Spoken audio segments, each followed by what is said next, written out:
Olá pessoal, boa noite a todos vocês. Estamos ao vivo aqui no meu Instagram para mais uma live.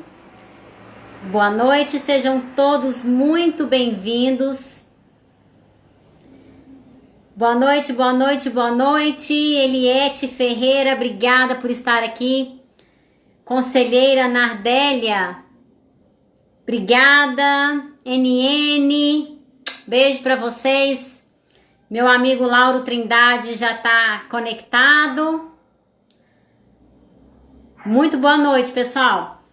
Pessoal, muito boa noite para todos vocês. Mais uma live em que a gente vai trazer aqui muito conteúdo de valor, muita informação para vocês. E eu escolhi uma pessoa muito bacana para dividir essa live comigo hoje. Uma pessoa que vai acrescentar em muito aqui para nós nessa noite. Lúcia, boa noite para você. Zilma, obrigada por estar aqui. Francisco, de Igarapé, Mirim, muito bem-vindo, viu? Obrigada, Márcia. Pessoal, que bacana, viu? Quantos colegas aqui, parceiros, entrando aqui na nossa live. Já eu vou chamar aqui o Lauro Trindade, a gente vai bater aquele super papo.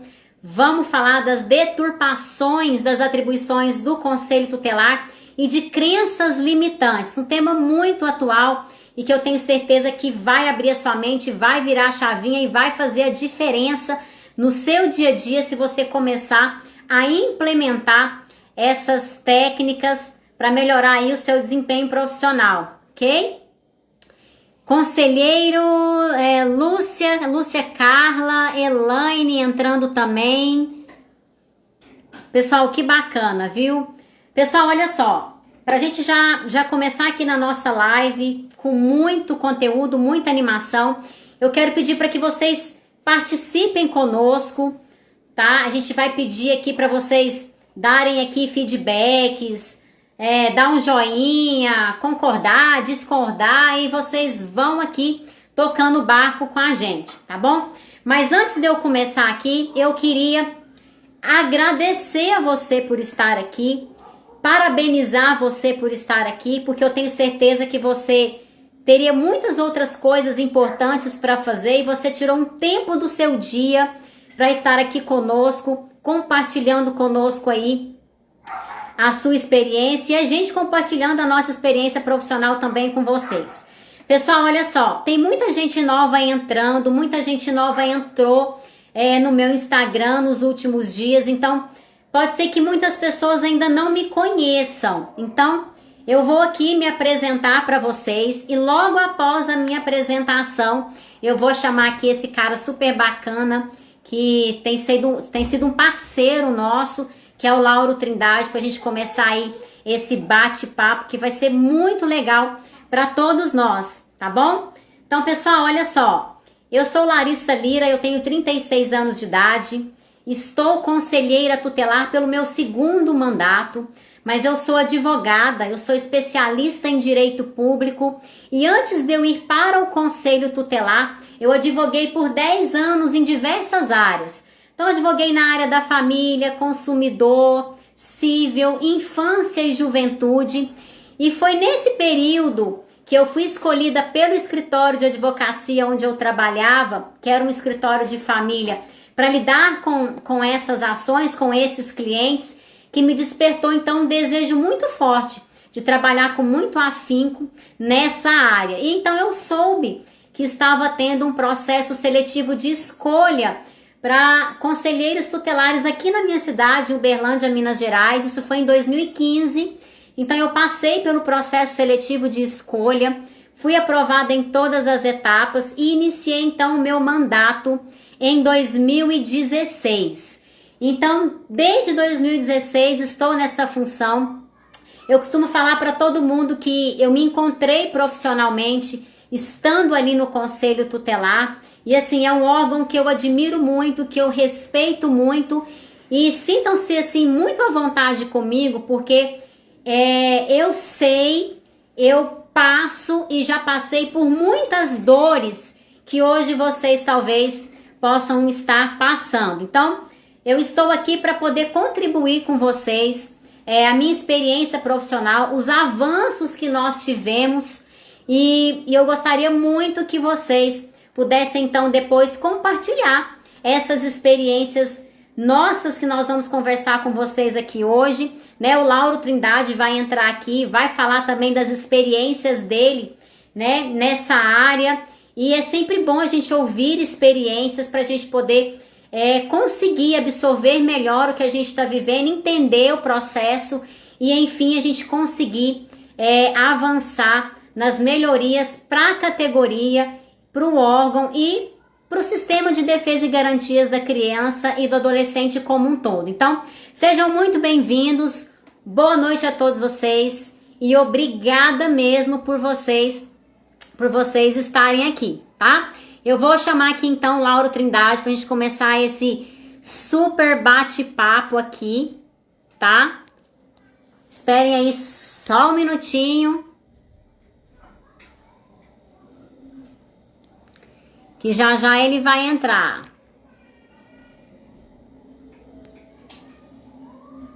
Lauro, vamos esperar o Lauro entrar aqui. Solange, muito obrigada por estar aqui. Boa noite, Lauro Larissa. Trindade. Tudo bem? Boa noite. Boa Seja noite. muito bem-vindo. Obrigado. Tá? Antes de mais nada, Lauro, eu queria te agradecer por ter aceitado o meu convite para estar comigo aqui nessa live. A gente não se conhece pessoalmente, mas a gente se conhece assim de trocas de experiências e informações nos grupos de WhatsApp, né? Que a gente faz parte. E eu fiquei muito feliz quando você me adicionou nas suas redes sociais, curtiu as minhas lives, entrou em algumas delas e depois veio me parabenizar pelo meu trabalho. Então, recebe aí a minha gratidão, meu abraço de longe, por ter aceitado o meu convite e está nesse momento se tornando um grande parceiro dessa nossa jornada aí em ajudar, né, os conselheiros tutelares de todo o Brasil na sua militância, que a gente sabe que não é fácil. Então, boa noite, seja bem-vindo.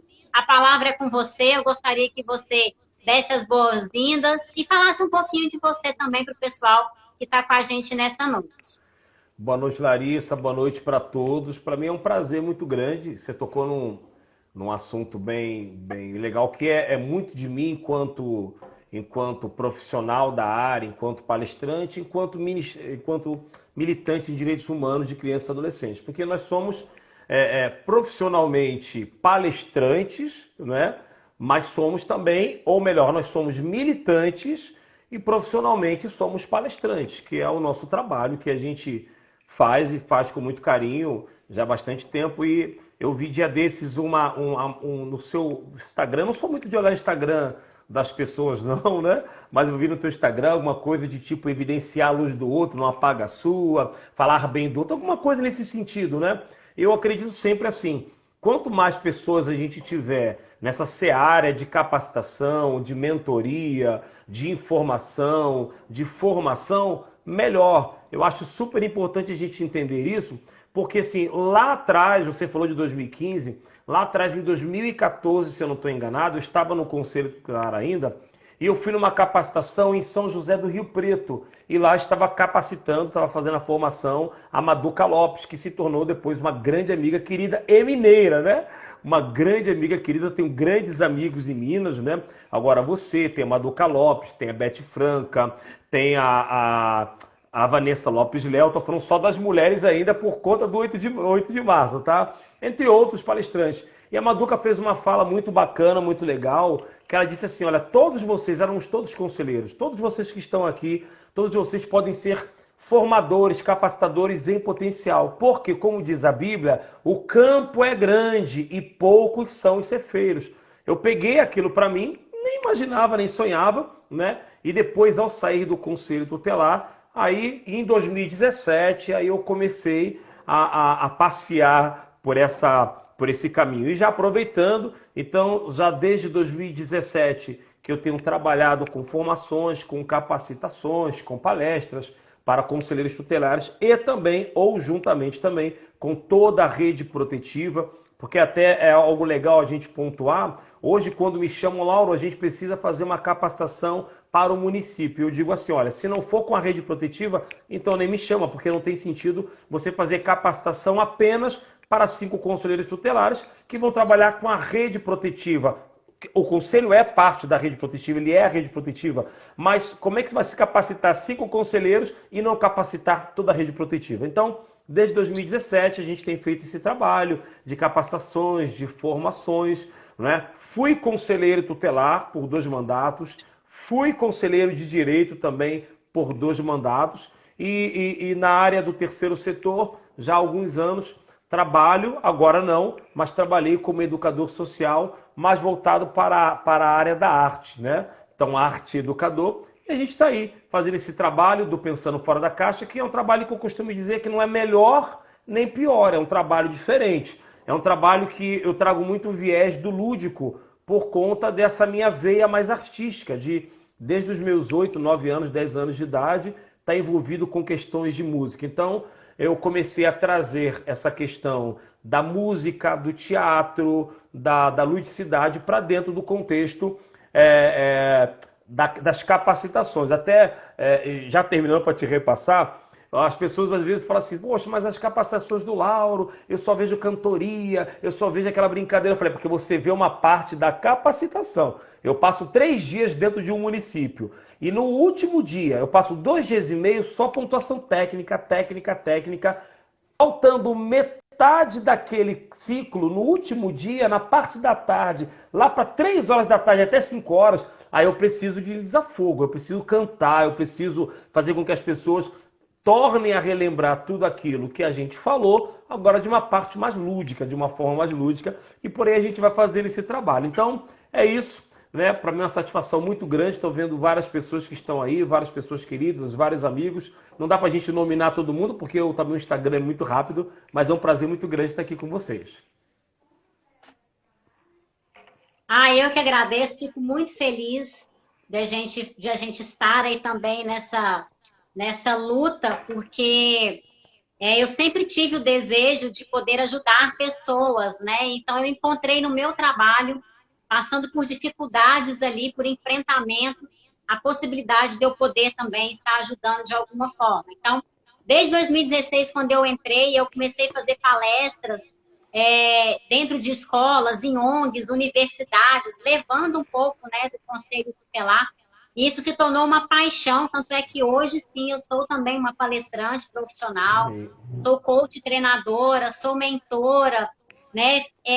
A paixão é tanta, Laura, que eu fui estudar comportamento humano, como as pessoas se comportam, legal, como as pessoas pensam, porque elas agem de determinada forma, e isso veio me ajudando muito dentro do meu trabalho, e isso é uma forma que eu venho trazer dentro desse conceito que eu trouxe, desse projeto, de poder juntar um pouco das minhas experiências profissionais, como advogada, como conselheira, como um pouco conhecedora aí do conhecimento humano, para poder ajudar essa classe. Então, assim, muito obrigada por você estar aqui.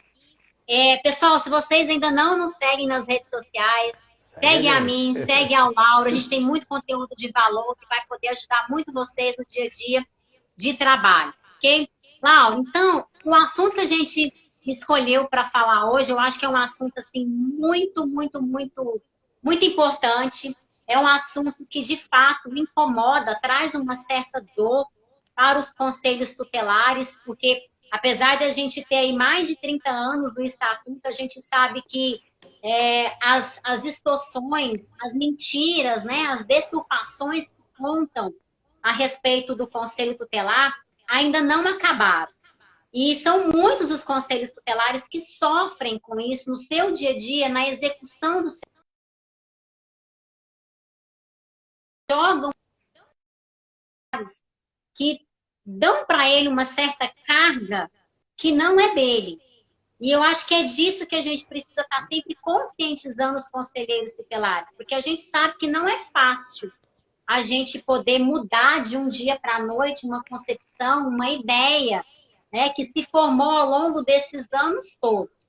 Mas a gente também precisa reconhecer que a gente avançou em muitas coisas, mas a gente precisa continuar lutando para avançar ainda mais. Então, eu vou te devolver a palavra e eu queria que você falasse um pouquinho para a gente dessas deturpações, dessas distorções, dessas mentiras que realmente contam aí a respeito das atribuições do Conselho Tutelar. E depois a gente vai citando aqui alguns exemplos, por certo, os conselheiros que estão aqui presentes, eles vão se identificar e a gente vai poder aí desmistificar muitas dessas distorções aí, tá? Passo para você. Vamos lá, porque o Instagram é muito rápido, né? 1 hora. Olha, eu quero começar como cristão. Jesus, certa vez, ele disse assim: olha, eu troco meu fardo com você. Não carrego um fardo pesado. Levo o meu fardo, que é leve, e eu carrego o teu fardo, que é pesado. E eu começo com essa reflexão porque muitos conselheiros tutelares, eles querem carregar fardos pesados que não são deles. Quando você, e esse é o tema, quando você deturpa algo, quando você se prontifica a fazer algo inadequado, algo errado, significa que você sabe o que é certo, mas você quer fazer o errado.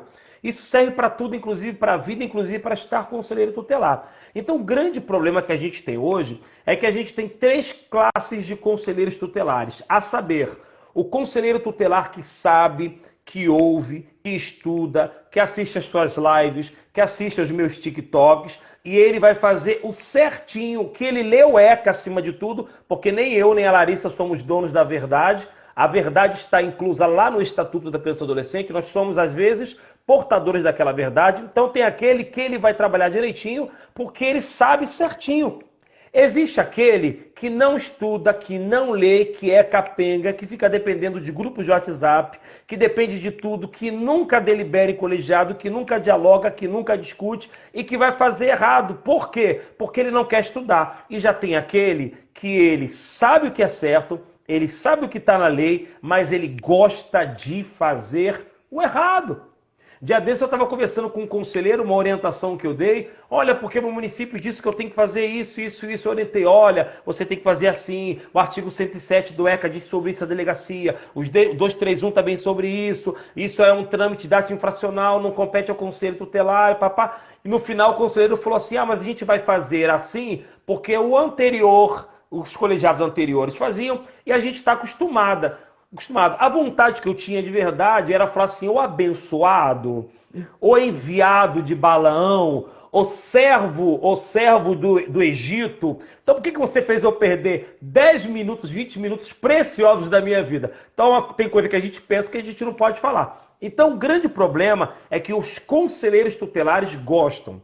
Eu tenho um texto que fala assim, que o melhor do Brasil, do Brasil é o brasileiro. E o melhor do conselho tutelar é o conselheiro tutelar, mas o pior do conselho tutelar também é o conselheiro tutelar. Porque muitas vezes no colegiado você tem 5 pessoas e sempre tem um que vai destoar, porque eu quero fazer assim, eu quero fazer assado, eu quero fazer do meu jeito. E aí eu sempre trago, olha para o artigo 6 do ECA. No artigo 6 do ECA vai falar que os fins a que se destina a lei é o direito, é a necessidade inerente da criança e do adolescente. Não é a minha vontade, não é a minha necessidade, não é a necessidade do colegiado. Então, para a gente entender inicialmente, é que a carga que se é carregada hoje, ela se carrega porque o conselheiro tutelar gosta de carregar. E não adianta a gente passar pano, porque assim, eu sempre costumo nos meus textos colocar Lauro Trindade, escritor apaixonado pelo conselho tutelar. Aí um dia eu falei para o conselheiro: olha, eu sou apaixonado pelo conselho tutelar. Eu não sou apaixonado por alguns conselheiros, que infelizmente a gente tem uma gama de alguns conselheiros que não querem de nada, de forma alguma, fazer aquilo que é correto. Eles gostam de fazer o errado. Eu costumo dizer que nem se Deus descer, se materializar e falar salve, nem se Gabriel descer, como desceu para Maria, salve graciada, bendita sois entre as mulheres, salve Lauro, bendito, nem se ele aparecer, tem conselheiros tutelares que eles vão mudar, porque os caras e as minas gostam de fazer o negócio errado. E aí entra a gente. Para quê? Para tentar diariamente fazer com que eles entendam que, olha, querido, você tem 3 caminhos aqui. Tem o caminho da esquerda, que é o caminho do mal. Tá? Você tem o caminho da direita, que é o caminho do bem. E você tem o meio. O meio você vai dar de cara na parede, você vai se arrebentar, você vai responder processo, você vai ser destituído, você vai responder representação e por aí vai. Mas tem alguns que vão.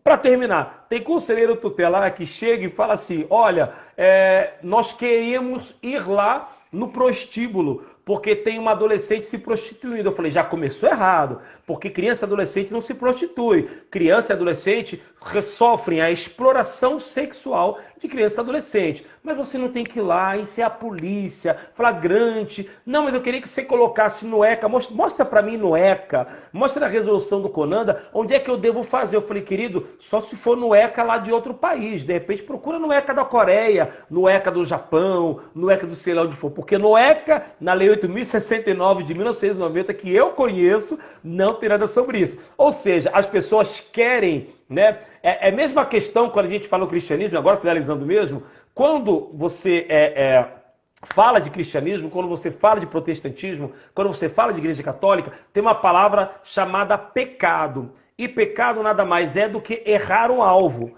Tá? E muitos conselheiros tutelares pecam porque existe um alvo. E qual o alvo? O alvo é o Estatuto da Criança e Adolescente, zelar pelo cumprimento dos direitos de criança e adolescente. Zelar pelo cumprimento é diferente de zelar pelo direito. Zelar pelo direito, eu como pai, com uma filha de 11 anos, eu zelo pelo direito dela, eu matriculo ela na escola. Eu como conselheiro, como um conselheiro tutelar, eu zelo pelo cumprimento, eu requisito a matrícula para que ela seja matriculada na escola. Há uma grande diferença, mas tem conselheiro que quer fazer. Fazer o quê? Laura, e assim, é muito interessante o que você está colocando, porque é a realidade mesmo dos conselhos tutelares, né? E você falando aí da questão do CONANDA, o artigo 25 da Sim. resolução 170 do CONANDA, ele é muito claro ao dizer que o conselho tutelar, ele não está obrigado a fazer nada daquilo que a lei não obriga, resumidamente. Sim, sim. Então, essa questão de ficar, o juiz mandou, o MP mandou, o delegado é que mandou, o vereador mandou, o secretário. Eles não têm competência nenhuma para colocar, para criar, inventar alguma outra atribuição para o conselho tutelar. Então, tem que Sim. ficar muito claro em mente que o conselho tutelar ele foi criado junto com o Estatuto da Criança e do Adolescente, Lei 8.069 de 90. As nossas atribuições são muito bem definidas, o rol é taxativo, está ali. Então, nós somos um órgão, nós temos deliberações, nós temos as nossas atribuições definidas, nós temos que cumprir aquilo que a lei nos determina. Sim. Se querem criar novas atribuições, então que se faça isso pelos meios legais. Então, que Exatamente. se altere a lei, que faça uma medida provisória, não sei. E altere a lei. Enquanto isso não acontecer, nós temos que cumprir o que está na lei.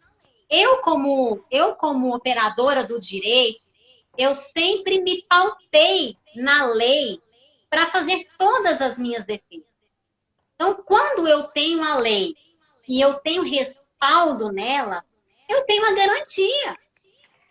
Agora, se os conselheiros tutelares continuam tendo ações, fazendo ações que, de fato, não são da sua atribuição, se porventura essas ações resultarem em alguma consequência, vai gerar o que você disse, representações, desvio de função, a usurpação. Então, vão ter consequências relacionadas a isso. Eu costumo muito chamar esses conselheiros tutelares que gostam de fazer tudo, eu chamo eles de Severino, sabe? É o famoso faz tudo, quebra-galho, né? Quebra-galho. Então, não tem oficial de justiça para cumprir mandado de busca e apreensão, o conselho vai. Não tem polícia, o conselho vai lá buscar. Então, enquanto os conselheiros tutelares não se posicionarem, a minha primeira live eu falei muito sobre posicionamento. Quem não assistiu, vai lá no meu Instagram, procura lá a nossa primeira live falando sobre posicionamento. É muito importante que os conselheiros tutelares se posicionem diante dessas distorções e arbitrariedades. Você falou muito aí de um aspecto que muitas vezes os conselheiros tutelares até sabem, conhecem a lei e tudo. Uns fingem que não sabem, querem fazer, querem puxar saco e tudo mais.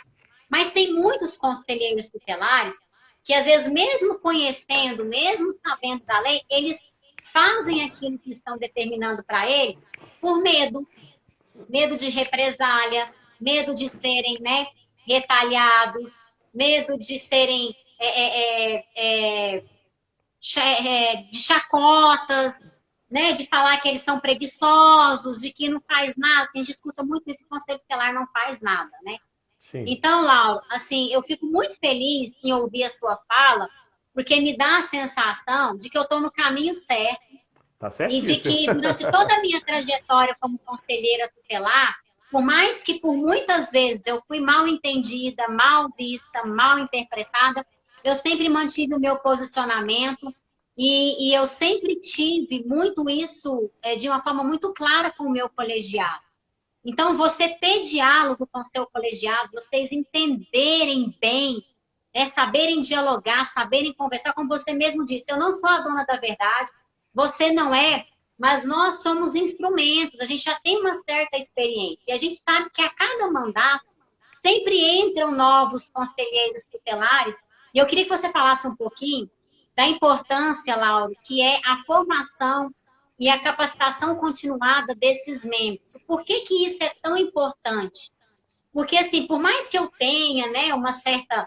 eu já estou no segundo mandato, eu tenho um conhecimento um pouco à frente por conta da minha profissão, da minha experiência profissional, mas isso não impede que os conselheiros tutelares busquem isso. Então, eu queria que você falasse um pouquinho sobre a importância dessas formações e dessa capacitação continuada para os conselhos tutelares.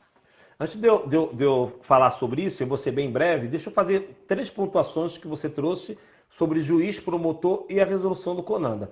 E é muito claro a resolução do CONANDA, a resolução 170, no seu artigo 25, que diz que ninguém pode criar nenhuma atribuição ao Conselho Tutelar, órgão, senão aquelas que estão na Lei 8.069, que é o ECA, né? E não pode promotor, não pode juiz, não pode vereador, não pode prefeito, não pode legislativo, não pode executivo, não pode ninguém, inclusive não podem também os conselheiros tutelares. O promotor, a síntese do promotor, e você que era da área do direito, né? Se eu estiver errada, me conserte, né? O promotor não tem o poder determinador como tem o poder determinador do juiz. O promotor não tem esse poder de determinar ao conselheiro tutelar, olha, eu quero que vocês façam. O promotor pode sim enviar um documento solicitando, né, que o conselho tutelar tome alguma atitude ou avalie e tal, porque há uma simbiose, é uma relação entre os dois de parceria e responsabilidade. O juiz determina, mas mesmo determinando, o conselho tutelar pode pedir a reconsideração se baseando naquilo que é a legalidade. Eu sempre costumo dizer, não adianta dizer não se você não fundamentar o não. Ah, eu não vou porque não quero, porque não é função do conselho. Tá, mas é função de quem? Quem tem que fazer, por aí vai. Me lembro, por ética, não vou citar o nome do lugar, o estado e o município, que eu estava em determinado local, né? E aí uma juíza se levantou e ela falou assim, parabéns para todos os conselheiros tutelares que estão aqui, mas muitas vezes eu mando documentos para o conselho porque eu preciso que a demanda caminhe e não vai um conselheiro tutelar lá na minha porta reclamar. Mas também não adianta simplesmente chegar e reclamar. Tem que me mostrar por que eu estou errado fundamentando onde está o meu erro. Então, assim, tem que sair desse estágio de covardia e entender que vocês são autoridade e está lá no 236. O Conselho Tutelar, promotor e o juiz estão no mesmo patamar de autoridade, cada um dentro do seu campo de ação e de função. Qual é a importância, então, da formação continuada? É justamente para isso. Porque quando você tem formação continuada, está lá no artigo 134, parágrafo único do Estatuto da Criança e Adolescente, ela te empodera, faz com que você tenha conhecimento, você cresce e aí você vai continuar ouvindo e lendo as pessoas dizendo, faça isso, faça aquilo outro. Mas agora você tem o conhecimento e você vai dizer, não, Não é atribuição do Conselho Tutelar, é atribuição, por exemplo, do oficial de justiça, baseando-se aonde? No artigo tal, no inciso tal, no parágrafo tal, da lei tal.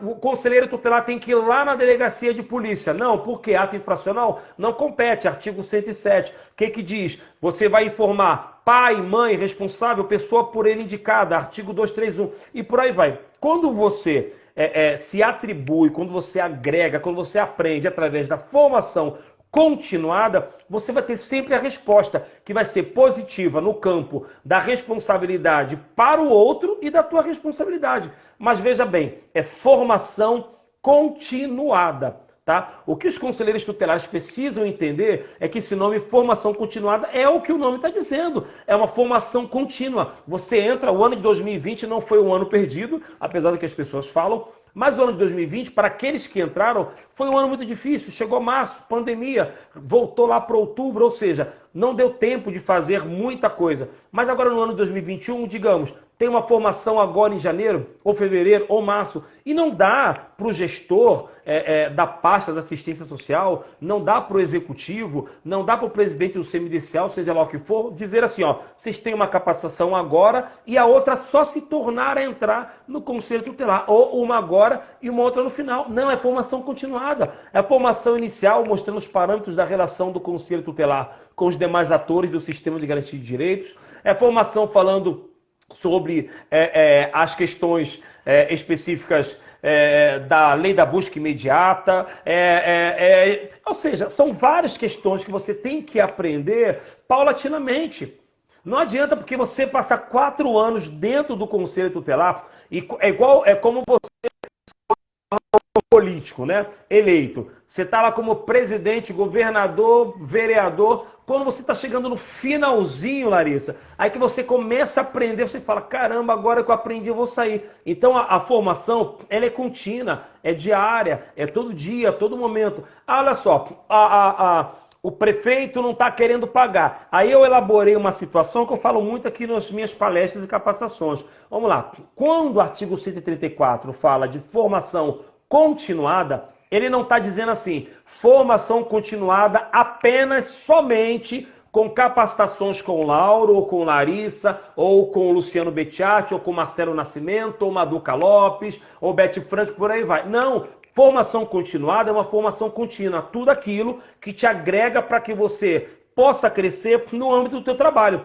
Exemplo, a rede, alguém da assistência social reclama, olha, esses ofícios do Conselho Tutelar estão muito mal elaborados, escritos de forma inadequada, estão muito mal diagramados. Ok, o que o Conselho pode fazer? Envia um ofício para a Prefeitura requisitando que, por exemplo, 2 sábados seguidos, um sábado você tem uma professora de língua portuguesa, no outro sábado você tem um profissional de TI. Nesse sábado, o professor de língua portuguesa vai ficar o sábado todo ensinando a semântica, ensinando o que é ponto, o que é vírgula, onde se colocar. Acabou. Formação continuada. No outro sábado, o professor de tecnologia da informação vai ensinar o que é Word, Excel, pacote Office. Acabou. O próximo ofício que chegar para assistência social vai estar certinho, porque houve uma formação continuada.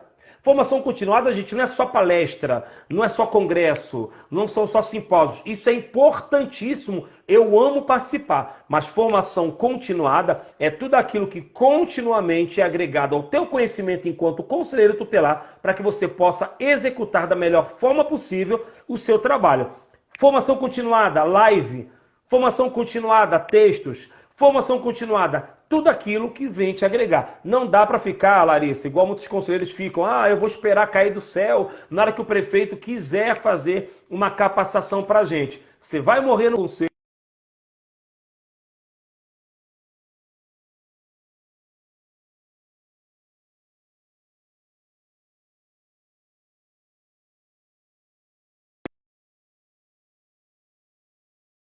Será aqui, gente? Oi, voltou. acho que travou um pouquinho, voltou. Mas você ouviu o que eu falei? Pegou o finalzinho? Aham.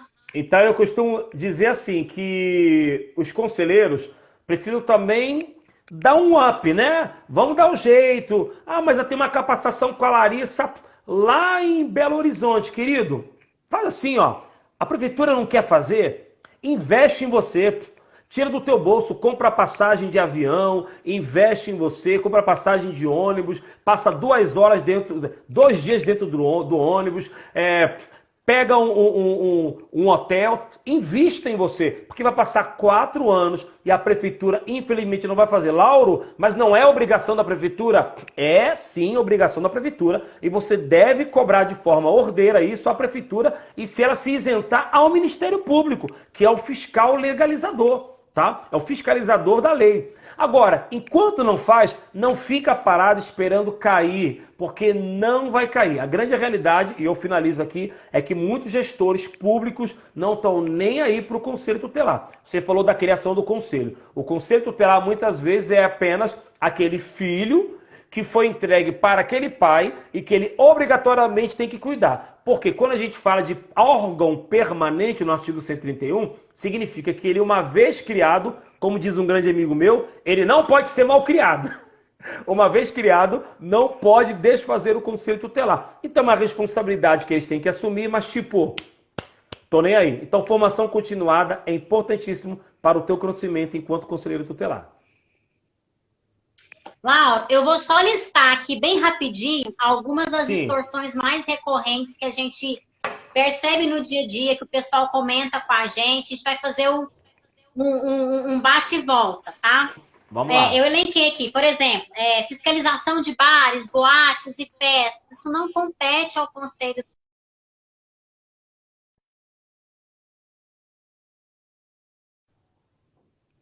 Ui, Bom, será que é o meu ou o teu que tá indo? é o seu, acho Eita, que é o seu.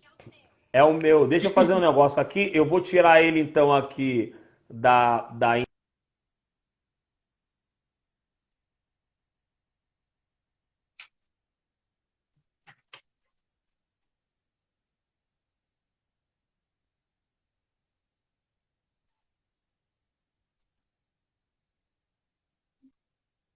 Alô, alô. Travou?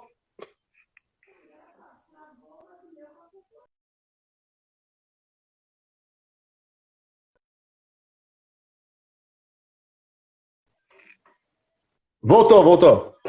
Voltei. Tá, vamos Voltou. lá. Essa Laura, internet aqui é uma então, olha benção. só. Oi. Hum, Eu elenquei aqui alguns muito corriqueiros, tá?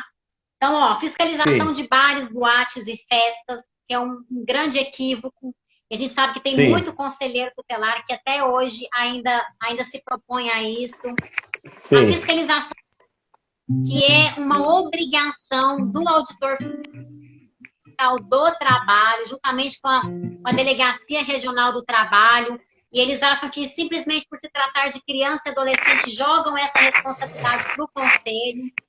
Então, fazer abordagem de rua ou abordagem social, que na maioria das vezes essa é uma atribuição do CREAS, que sim. é quem de fato, né, Lauro, é um serviço, é um programa que deveria trabalhar de forma ininterrupta. E a gente vê que na maioria dos municípios isso não acontece. É segunda a sexta-feira, das 8 às 18, e os sobreavisos, plantões noturnos.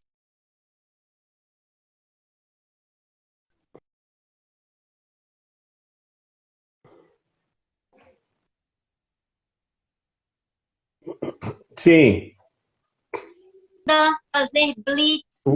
Tem Uh, muito conselheiro tutelar aí pelas madrugadas com as polícias, fazendo rondas e tudo meu mais. O Deus. acompanhamento de oitiva de adolescente que cometeu ato infracional em delegacia, que você citou como exemplo. Conselheiro tutelar acompanhante de criança e adolescente em hospital. Servindo de táxi, de transporte, Né? para levar para fazer exame aqui, fazer exame acolá.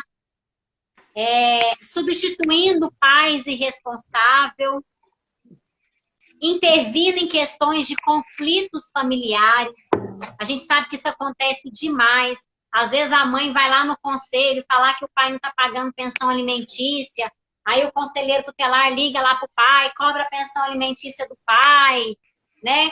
A mãe que tem a guarda que o pai levou no final de semana que era de visita e não quis devolver, aí liga para o conselho ir lá buscar o menino e levar para a mãe. Fazer estudo social, estudo técnico para as varas de famílias, por exemplo. Enfim, são diversas as distorções, as aberrações que a gente encontra por aí, e que, como você disse no início, tem muito conselheiro tutelar que gosta de fazer. Agora, é muito importante que os conselhos tutelares, de fato, entendam a autonomia e a importância do colegiado. O colegiado é o órgão mais importante do conselho tutelar. Então, se algum membro começa a infringir, né, determinações daquele colegiado, ele pode sofrer penalidades, né? Então, ô Lauro, e para a gente entrar aqui no final da nossa live, eu sei que o papo está muito bom, mas eu queria que você falasse um pouco de crenças limitantes. Por que eu quis falar um pouco disso? As crenças limitantes são todas aquelas ações que a gente vai juntando aí ao longo da nossa vida e a gente toma essas ações, essas atitudes como verdades. E isso é para todos os aspectos da nossa vida. Familiar, casamento, criação de filhos. E não é diferente na questão profissional. Então, assim, eu queria muito que você falasse da importância de algumas crenças limitantes que acabam sendo criadas pelos conselheiros tutelares. E essas crenças limitantes acabam fazendo com que eles descumpram a sua função, desviem da sua função.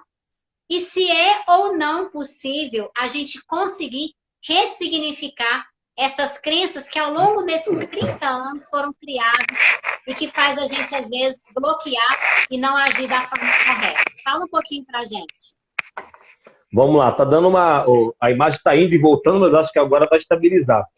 Existem muitas crenças limitantes, e essas crenças limitantes, elas são culturais. Porque ao longo do tempo, como você colocou, ao longo desses 30 anos, culturalmente, elas foram passando de geração em geração. Então, assim, o conselheiro tutelar entra, o mais antigo, né, ele acaba algumas vezes falando, olha, tem que fazer assim, tem que fazer assado, tem que ser desse jeito, tem que fazer a ronda, tem que fazer a blitz, e por aí vai. Uma das crenças que eu vejo que são muito limitantes, ela está em relação, na relação conselho tutelar e CMDCA. Muitas vezes, os conselheiros em reuniões, ou até o próprio CMDCA, eu já estive lá no CMDCA, né, acaba dizendo assim, olha, nós fiscalizamos o conselho tutelar. Entende-se que essa fiscalização, ela significa que fiscalizar é mandar no conselho tutelar. Aí eu costumo dizer assim, Larissa, realmente, o CMDCA fiscaliza o conselho tutelar. Como o conselho tutelar também fiscaliza o CMDCA. A vizinha fofoqueira não, a vizinha que fica no TikTok o dia inteiro, não pode falar fofoqueira, tem que ser correto aqui, a vizinha do TikTok fofoqueira, que mora na frente do conselho tutelar, da sede do conselho, fiscaliza o conselho tutelar. E o conselho tutelar fiscaliza também a vizinha. O meu gato que está deitado aqui na minha frente fiscaliza o conselho tutelar. E o conselho tutelar fiscaliza o gato também. Então essa relação, né, que é uma crença limitante que foi alimentada ao longo do tempo, faz muitas vezes com que o CMDCA realmente se torne mandatário do conselho tutelar. Entre tantas e tantas atribuições e funções que o CMDCA tem, ele é um órgão deliberador para as políticas públicas da infância e adolescência no município. Ele não é um órgão perseguidor. Ele não é um órgão que tem que nem supondo-se punir. Hoje, quando você olha para as leis municipais, 10 entre 10 leis municipais vão trazer lá em algum momento de que, caso haja alguma inadequação, alguma questão, situação relativa à idoneidade moral, entre outras coisas, haverá uma sindicância, um processo administrativo e uma penalização que pode ser até uma suspensão por tempo indeterminado sem direito a ônus, sem direito a salário. E quem faz esse processo? O CMDCA. Lauro, mas quem deveria fazer esse processo? A prefeitura. Por quê? Porque o Conselho Tutelar é um órgão integrante da administração pública local. Está lá no artigo de número 132 do ECA. Então, se há um processo, se há uma sindicância, deveria ser o Conselho Tutelar. Mas olha a crença limitante, né? Primeiro, traz o CMDCA para uma responsabilidade que não é dela. Pega-se, infelizmente, alguns conselheiros que eles não são nem culpados. Eles caem de paraquedas porque você tem dois tipos de conselheiro: sociedade civil e poder público. E aí, muitas vezes, o poder público, quem é indicado pelo prefeito, ele cai de paraquedas, não sabe o que é o Conselho de Direito, mas ele sabe, vou fazer parte da comissão de ética, por exemplo, para quê? Para punir depois de todo um processo conselheiro. CMDCA não foi feito para isso, tá? Isso é uma das crenças que limitam. Outra crença que você colocou aí é o que sempre trazem à voga de que você tem criança e adolescente que estão bebendo em um determinado lugar, bar. Quem tem que ir lá fiscalizar, fechar, dar bronca é o Conselho Tutelar. Vamos lá. O artigo 243 do ECA vai dizer que vender, ministrar, entregar, entre outras coisas, bebidas a menor de 18 anos é crime. Lauro, quem é o criminoso? É a criança ou adolescente? Não, o criminoso é quem vende a bebida. A criança e o adolescente estão ali sendo sujeitos àquele crime. Então, o que o Conselho Tutelar faz? Aplica a medida protetiva. Mas o que, na verdade, o Conselho Tutelar faz? Vai até o lugar. O conselheiro entra no seu carro, dirigindo o carro, muitas vezes, pega o seu cacetete, pega o seu distintivo, ele chega lá, ele lacra o local. Eu tenho um distintivo de polícia conselheiro tutelar. Ele vai até o local, ele lacra o local, ele briga com o dono do bar, ele arruma a briga, ele nem chama a polícia. Ou seja, crenças que limitam de todas as formas o conselheiro tutelar para ele ser melhor, para ele fazer o melhor. É como a gente disse bem no iniciozinho da live. O que estraga o conselho tutelar, desculpa, é o conselheiro Lauro. Você está falando que nós somos estragados? Não. Eu estou dizendo que assim, tem gente que estraga porque gosta de fazer esse estrago. Então a gente teria muitas e muitas outras questões. Uma que é muito recorrente, recâmbio. Né? Eu quero que me mostrem aonde recâmbio é competência do Conselho Tutelar. Tá? Dependendo da situação, é que não tem como a gente... A live é curta, não tem como a gente aflorar muito, mas dependendo da situação, o recâmbio é responsabilidade dos pais. Recâmbio é responsabilidade da família. Recâmbio é responsabilidade da assistência social. Recâmbio é responsabilidade da saúde. Um exemplo, o adolescente ou o adolescente está lá dentro do hospital. Está dentro do hospital, responsabilidade do hospital. Aí eles precisam levar essa adolescente para casa do pai ou da mãe, por cargas d'água, seja lá qual for, porque ele encontrou o pai e a mãe. O que faz? Chama o conselheiro tutelar, que coloca aquele adolescente ou a adolescente dentro do carro. No meio do caminho, o carro do conselho tutelar não é uma ambulância, não tem desfibrilador. Esse adolescente tem uma convulsão, morre.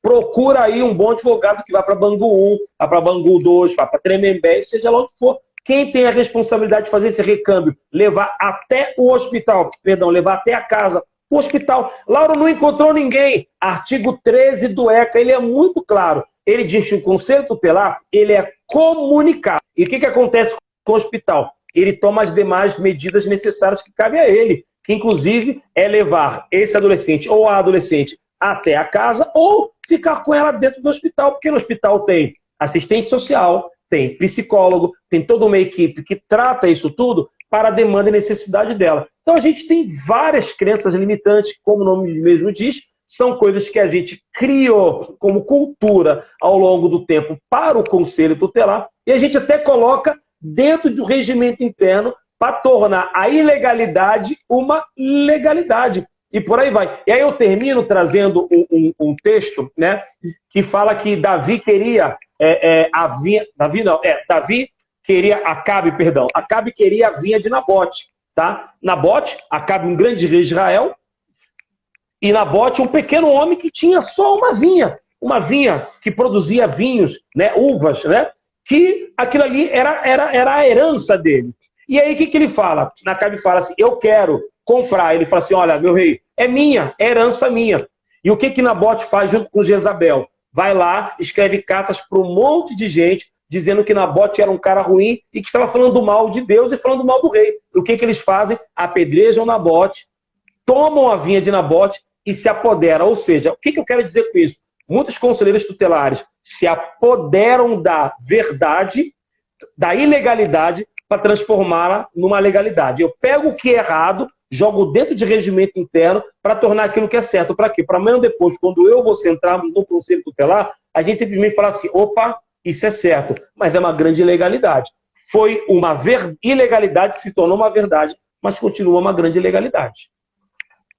Vou parar, que eu falo muito. É muito importante isso que você fala, porque é exatamente isso. É você pegar algo que você entende como uma verdade, que muitas das vezes é uma mentira, muitas das vezes nem é uma verdade absoluta, e você transforma aquilo em real, em verdade. Você levantou uma questão aí do recâmbio, né, do transporte de criança e adolescente. Quando eu estava no meu primeiro mandato, eu costumo dizer que o meu primeiro ano foi um ano assim de ficar observando, sabe? Sim. E eu fui observando juntamente com o meu colegiado, que era todo mundo novato. O meu colegiado, nós somos 3 conselhos aqui, os outros dois já tinham conselheiros tutelares veteranos e nós éramos o grupo novato. Então, o primeiro ano foi de muita observação e é muito isso que você falou. Então, como todo mundo já estava fazendo, você começa ali a fazer, mas chegou um momento que eu e os demais começamos a observar que muitas ações ali estavam sendo feitas de forma muito equivocada. Então, a gente começou a se posicionar, mesmo a maioria não concordando, a gente começou a fazer a nossa parte. E você falando essa questão aí do recâmbio do transporte, começou tanto essa questão do juiz mandar a gente transportar criança e adolescente, que inclusive estavam em instituição de acolhimento. O 92 é muito claro ao dizer que o coordenador da instituição é o guardião para todos os efeitos e direitos. Então, a criança ela tem um responsável, ela não está sem ninguém, né?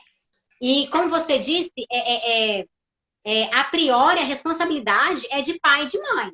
Mas, na ausência desses, tem assistência social do município, e no caso de criança e adolescente em instituição de acolhimento, eles também têm um guardião. Sim. Mas delegavam tudo isso para o conselho tutelar. E eu me lembro que isso estava muito recorrente. Eu, juntamente com o meu colegiado e mais alguns outros conselheiros, a gente fez um documento. Nós encaminhamos para a Vara da Infância e Juventude, para a Secretaria de Desenvolvimento Social, para o CMDCA e pedimos uma reunião para a gente ajustar essas questões, porque a gente não estava concordando com isso. A gente não recebeu a resposta até hoje, tá? Mas, assim, o que eu estou querendo te explicar é o seguinte. No final do mandato, a gente recebeu uma determinação dessa, porque assim, criou-se uma crença de que é o seguinte: primeiro você cumpre, depois você discute. E eu sempre bati nessa tecla. Errado. Mandou fazer, mas é de forma ilegal, você pode sim pedir reconsideração. Sim. Tá. Aí foi aquela questão e tal, aqueles sorteios e tal. Chegou no final do ano, veio uma determinação dessa. E quem seria a próxima para fazer? Euzinha. O que eu fiz? Reuni o meu colegiado, falei, gente, é a hora. E aí? Nós vamos cumprir a lei, nós vamos ter que dar o primeiro passo. Vamos fazer ou não vamos fazer? Larissa, vamos fazer. Nós somos colegiados, nós somos unidos, a gente concorda. O adolescente estava na instituição de acolhimento, precisava ser transportado para uma cidade, 950 quilômetros de Uberlândia. O juiz mandou que fôssemos nós. No mesmo dia, nós fizemos um documento todo fundamentado em lei e tal. Mandamos para lá e ficamos aguardando a decisão. O Ministério Público foi a favor de nós e o juiz, que era um juiz de plantão, que era final de ano, acatou também a nossa petição, a consideração do Ministério Público e determinou que a Secretaria de Desenvolvimento Social e Trabalho nomeasse um técnico, um profissional, para que fizesse, então, o transporte desse adolescente. Então, assim, para nós é uma vitória muito grande. Sim, sim. E são essas conquistas que a gente vai vendo, que a gente vai nos fortalecendo enquanto órgão. Porque a gente ouve muito, sabe, para finalizar aqui, Laura, porque os conselheiros tutelares, muitas das vezes, eles não se posicionam e não se consideram como uma autoridade dentro do município.